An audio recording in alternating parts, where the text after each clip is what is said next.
Una verdad aterradora es que quienes pilotan el avión no siempre son los pilotos. Una impactante encuesta interna de la industria de la aviación reveló que la mayoría de los pilotos admitieron haberse quedado dormidos durante los vuelos. En esos momentos, cientos de pasajeros quedaron a merced del destino y del sistema de piloto automático. Pero eso es solo la punta del iceberg. Detrás de las sonrisas calmadas y la actitud cortés de los auxiliares de vuelo se esconden secretos escalofriantes que solo se atreven a compartir a puertas cerradas. Desde cadáveres ocultos en la cabina hasta pasajeros alcanzados por rayos, aquí tienes 7 de los datos más espeluznantes y misteriosos sobre los aviones, revelados por los propios auxiliares de vuelo. Antes de sumergirnos en el video de hoy, no olvides suscribirte y activar la campanita de notificaciones para no perderte ninguna otra historia fascinante y extraña. Cuando estás cómodamente sentado en el asiento de pasajero, disfrutando de una película o tomando una taza de café caliente, probablemente crees que la cabina al frente está siendo operada por pilotos alertas y profesionales. Sin embargo, la realidad podría sorprenderte. Quedarse dormido durante los vuelos no es algo inusual entre los pilotos.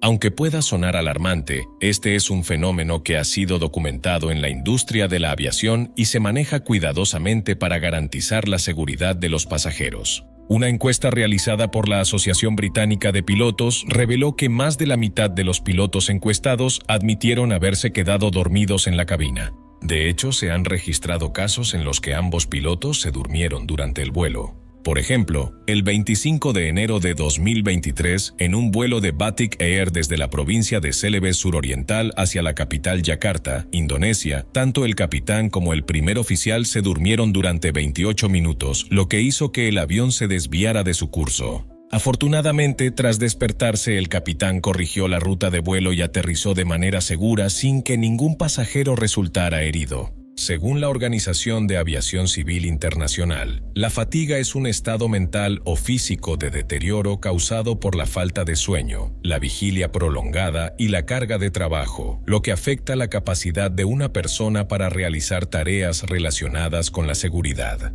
En 2008, 2 pilotos en la cabina de la aerolínea Go de Hawái también se quedaron dormidos durante 17 minutos, no respondieron al control de tráfico aéreo y pasaron por alto el punto de aterrizaje. Más tarde se despertaron y lograron girar el avión que transportaba a 40 personas para aterrizar de forma segura en el aeropuerto de Hilo, en Hawái, Estados Unidos. Predecir o detectar señales de fatiga en los pilotos es muy difícil, especialmente cuando aún son capaces de despegar y aterrizar los aviones sin problemas. Incluso en caso de accidente, los investigadores pueden tener dificultades para encontrar pruebas que indiquen que el piloto estaba fatigado o somnoliento, a menos que la caja negra registre el sonido de un bostezo. En el caso de Batik Air, el informe de las autoridades indonesias indicó que el primer oficial no había descansado lo suficiente debido a que se quedaba despierto hasta tarde para ayudar a su esposa a cuidar a sus bebés gemelos de aproximadamente 1 mes de edad. Varios factores contribuyen a este fenómeno. El primero es la fatiga causada por los horarios de vuelo ajustados. Los pilotos suelen trabajar en turnos, incluyendo vuelos nocturnos y aquellos que cruzan zonas horarias, lo que provoca una alteración del ritmo circadiano y privación del sueño. Luego está la falta de oxígeno en la cabina. A grandes altitudes, si el sistema de suministro de oxígeno falla, los pilotos pueden sufrir hipoxia, lo que provoca somnolencia y pérdida de alerta. Otro factor son las condiciones ambientales dentro de la cabina. Las temperaturas cálidas y el zumbido constante de los motores pueden facilitar quedarse dormido.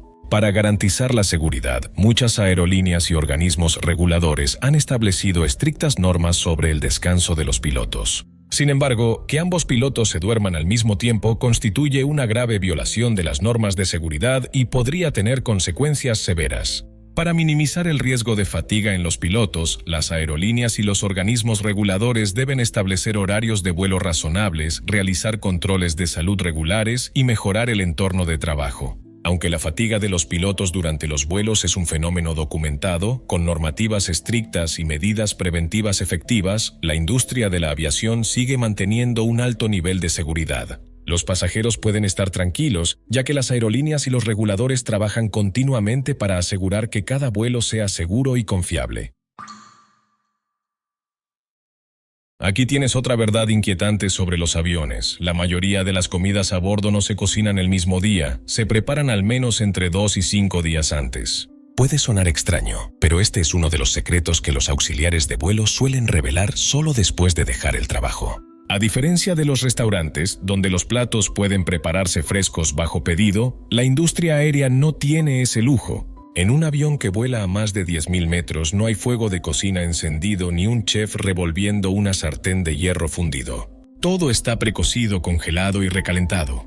El famoso chef británico Gordon Ramsay reveló que nunca come comida de avión y siempre prepara sus propias comidas, según The Sun. He trabajado para muchas aerolíneas durante 10 años, sé a dónde va la comida y cuánto tarda en llegar una bandeja al pasajero, dijo Ramsay. Según algunos trabajadores del sector de catering aéreo, todas las comidas se preparan en cocinas centrales en tierra. Estas cocinas suelen estar ubicadas cerca de los aeropuertos y pueden producir miles de comidas diarias para decenas de vuelos. Sin embargo, para cumplir con horarios ajustados y reducir costos, no cocinan todos los días. En su lugar, los platos se planifican semanalmente, se cocinan en grandes lotes, luego se congelan a temperaturas de entre -18 y -30 grados Celsius, transportan al aeropuerto y se almacenan en frío. Unas horas antes del vuelo, se cargan en el avión en contenedores sellados y se recalientan con hornos o vapor justo antes de ser servidas. Como resultado, el sabor y la textura de los alimentos se ven muy afectados. El arroz tiende a estar seco, la carne se vuelve fibrosa y las verduras están demasiado blandas o duras como raíces.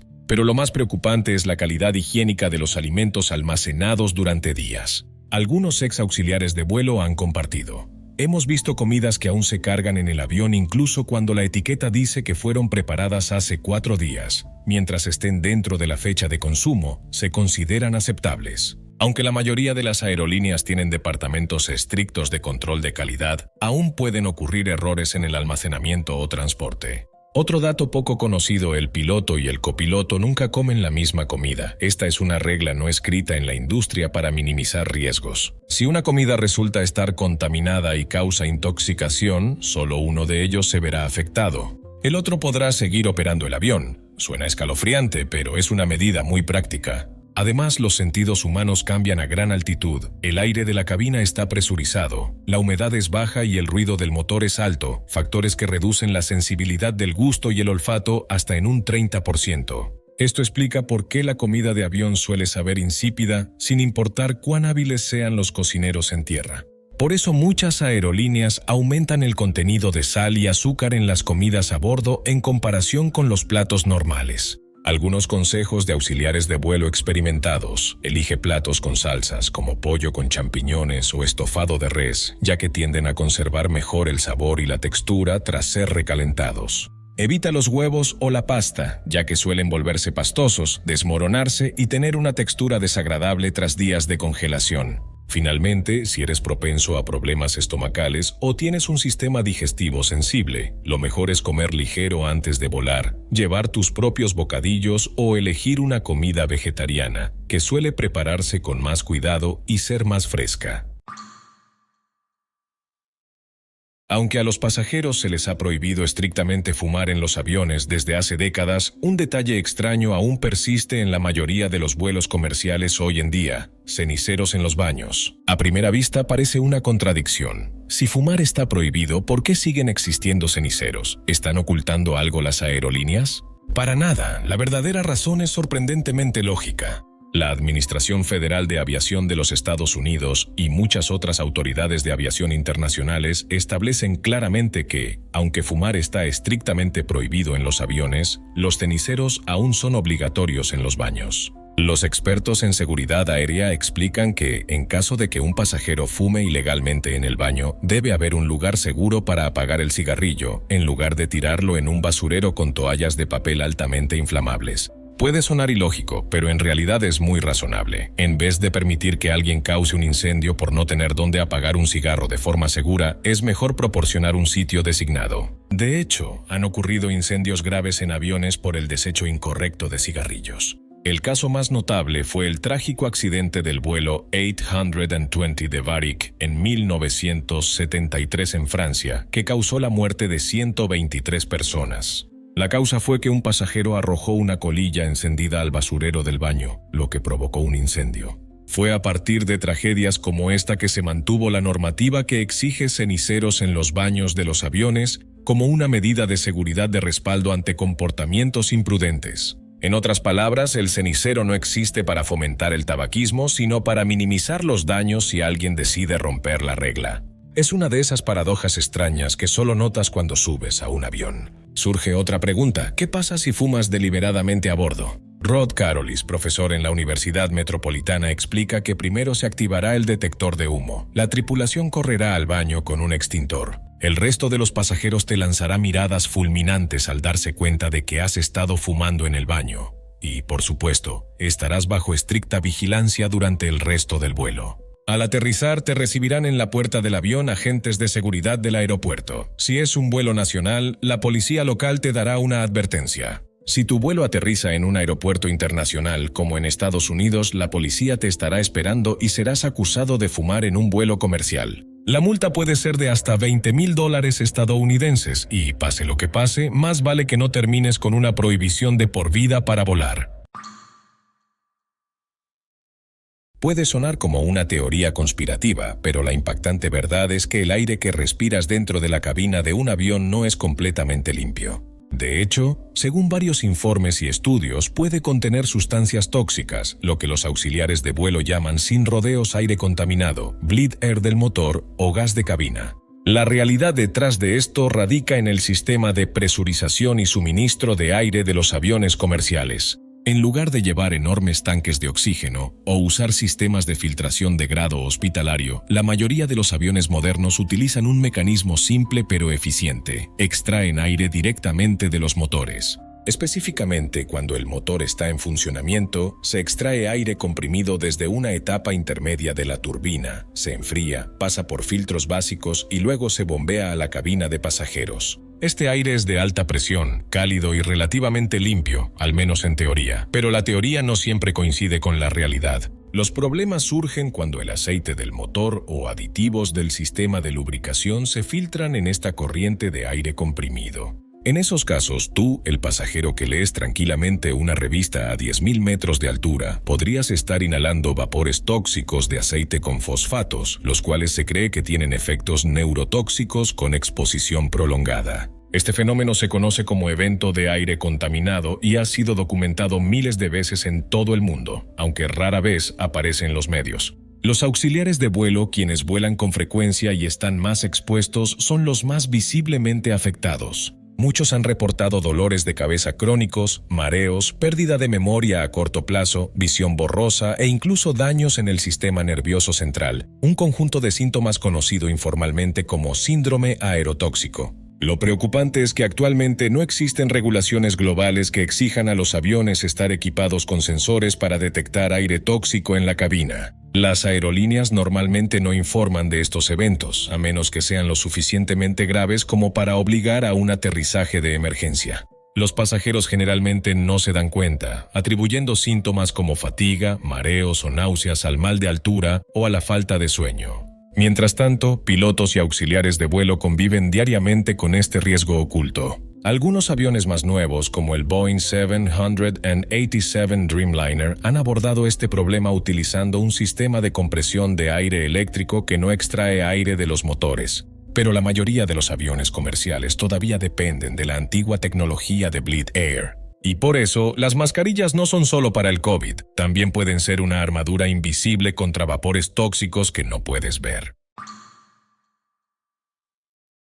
Esta información es absolutamente cierta. Los aviones pueden ser alcanzados por rayos y, de hecho, según la Administración Federal de Aviación de los Estados Unidos, un avión comercial promedio recibe entre 1 y 2 impactos de rayo por año. Aunque esto pueda sonar como una experiencia aterradora, en realidad, mientras todos los sistemas a bordo estén construidos según los estándares, los pasajeros dentro del avión permanecen completamente seguros frente a los rayos. Según Scientific American, los únicos efectos que los pasajeros y la tripulación podrían notar son un destello de luz y un ruido fuerte si el rayo impacta la aeronave. En algunos casos, los pilotos pueden observar una breve interferencia en ciertos instrumentos, Pero eso es todo. Nada pone en serio peligro el vuelo siempre que los sistemas de protección contra rayos funcionen adecuadamente. Hasta la fecha, se han registrado muy pocos casos de vuelos que hayan estado en peligro por rayos. Según datos de AV-Herald, en el año 2021 solo se registraron 11 incidentes en todo el mundo en los que rayos llevaron a revisiones de equipos o mantenimiento de sistemas.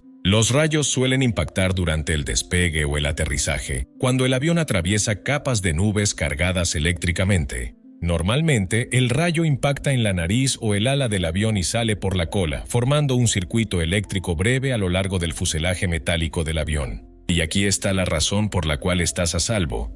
El exterior del avión está hecho de materiales conductores como el aluminio, lo que permite que la corriente eléctrica del rayo viaje por la carcasa externa sin penetrar en la cabina de pasajeros. Sin embargo, no todo es vuelo tranquilo. Los rayos pueden dañar sistemas electrónicos, dejar marcas de quemaduras en el punto de impacto o incluso perforar la carcasa exterior del avión. Un incidente notable ocurrió en 2014, cuando un avión de Islander fue alcanzado por un rayo mientras sobrevolaba el Reino Unido. Un video mostró cómo el rayo golpeó la nariz del avión y arrancó una gran sección, pero afortunadamente nadie resultó herido. A pesar de estos incidentes raros, la industria de la aviación continúa priorizando la seguridad. Las aerolíneas siguen estrictamente los protocolos de mantenimiento después de cualquier impacto de rayo, inspeccionando todos los sistemas minuciosamente para garantizar que no haya daños ocultos. Los aviones modernos también están equipados con sistemas de protección contra rayos cada vez más eficaces y materiales compuestos aislantes. Así que la próxima vez que veas una tormenta eléctrica mientras tu vuelo se prepara para despegar, no hay razón para entrar en pánico. Okay. Si hay una pregunta que casi todos han buscado en Google antes de su primer vuelo, es esta: ¿cuál es el asiento más seguro en un avión? Han surgido cientos de artículos, videos en YouTube y acalorados debates en Reddit tratando de responderla. ¿El asiento del medio, cerca de la salida de emergencia, lo más lejos posible de las alas? Pero tras décadas de investigaciones, accidentes, análisis de cajas negras y estudios de lugares de impacto, la respuesta de la industria de la aviación es clara: no existe un asiento absolutamente seguro. Aunque las estadísticas puedan sugerir ciertas tendencias, como que los asientos en la parte trasera del avión tienen tasas de supervivencia ligeramente mayores, no hay garantía alguna de que sentarse en la última fila te salvará la vida. En una investigación ampliamente discutida por la revista Time, que analizó 35 años de datos de accidentes de vuelos comerciales en Estados Unidos, se descubrió que la tasa promedio de supervivencia en los asientos del medio hacia la parte trasera era del 69%, en comparación con el 49% para los asientos del medio en la cabina delantera. Sin embargo, estas cifras son relativas y no se aplican a todos los accidentes. Para entender por qué ningún asiento es realmente seguro, hay que reconocer que cada accidente aéreo ocurre con circunstancias únicas. Un estudio de BBC Future que analizó accidentes con sobrevivientes encontró que la ubicación del asiento puede influir en las probabilidades de supervivencia, pero la diferencia suele depender de unos pocos segundos o pasos. En muchos casos, pasajeros sentados justo al lado de las salidas de emergencia no lograron escapar simplemente porque entraron en pánico. No pudieron abrir la puerta o quedaron bloqueados por otros empujando desde atrás. Mientras tanto, pasajeros ubicados más lejos, pero que reaccionaron rápido y siguieron las instrucciones de los auxiliares de vuelo, lograron superar el fuego y el humo antes de que los alcanzara. Otro factor clave que afecta las tasas de supervivencia es la preparación mental y la capacidad de respuesta ante una crisis. ¿No lo crees? Solo un retraso de 90 segundos en evacuar un avión en llamas puede aumentar tu riesgo de muerte hasta en un 80%. Entonces, ¿cómo puedes aumentar tus probabilidades de sobrevivir? Desafortunadamente, la respuesta no está en el número de tu asiento, sino en tus acciones. Así que la próxima vez que elijas asiento, no te estreses demasiado pensando si el 12A o el 27F es más seguro. Recuerda, no hay un asiento seguro en un avión. Solo pasajeros bien preparados tienen más posibilidades de sobrevivir. Cada vez que un avión despega, los auxiliares de vuelo demuestran una serie de procedimientos de seguridad: cómo abrocharse el cinturón, cómo evacuar, cómo usar un chaleco salvavidas y, lo más destacado, cómo colocarse la mascarilla de oxígeno en caso de emergencia. Pero aquí hay algo que pocas personas saben. Esa mascarilla de oxígeno solo funciona entre 12 y 15 minutos. No es un secreto que las aerolíneas intenten ocultar, pero tampoco es algo que se diga claramente. ¿Solo 15 minutos? ¿Y qué pasa cuando se acaba el oxígeno? La respuesta no es reconfortante, pero es algo que deberías saber antes de tu próximo vuelo. Primero, imagina que estás sentado cómodamente en un avión volando a más de 10 kilómetros de altitud, alrededor de 33,000 pies sobre la tierra. Afuera, el aire es tan escaso que solo unos segundos sin oxígeno pueden hacerte perder el conocimiento. Si el avión pierde repentinamente la presión de la cabina, ya sea por una rotura en el fuselaje, una ventana estallada o una falla técnica, la presión cae rápidamente, como si un globo se desinflara. En 4 a 6 segundos, tu cerebro empieza a sufrir una grave falta de oxígeno. Por eso las mascarillas caen automáticamente desde el techo. Pero aquí está el detalle. Estas mascarillas no están conectadas a un tanque de oxígeno. Están unidas a un generador químico ubicado sobre tu asiento. Cuando tiras de la mascarilla y comienzas a respirar, se activa una reacción química que produce oxígeno a partir de compuestos como clorato de sodio, peróxido de bario y superóxido de potasio. Es una pieza de ingeniería impresionante, pero con límites. Solo produce oxígeno por aproximadamente 12 a 15 minutos. Puede parecer alarmantemente poco, pero los ingenieros de aviación aseguran que 15 minutos son suficientes. En una emergencia por despresurización, los pilotos realizan de inmediato un descenso de emergencia, desde 35,000 pies hasta unos 10,000, donde se puede respirar sin oxígeno suplementario. Este descenso suele tardar entre 3 y 10 minutos, dependiendo del terreno. Por eso, ese margen de 15 minutos está diseñado para mantenerte consciente el tiempo necesario para llegar a una altitud segura. Claro, eso solo funciona si todo sale según lo previsto. ¿Qué pasa si el avión vuela sobre montañas altas y no puede descender rápidamente? ¿Y si los pasajeros entran en pánico y no se colocan bien las mascarillas? O peor aún, si el sistema falla y no produce suficiente oxígeno. Han ocurrido incidentes reales de despresurización en los que no todos sobrevivieron. Uno de los más trágicos fue el vuelo 522 de Ilios Airways en 2005.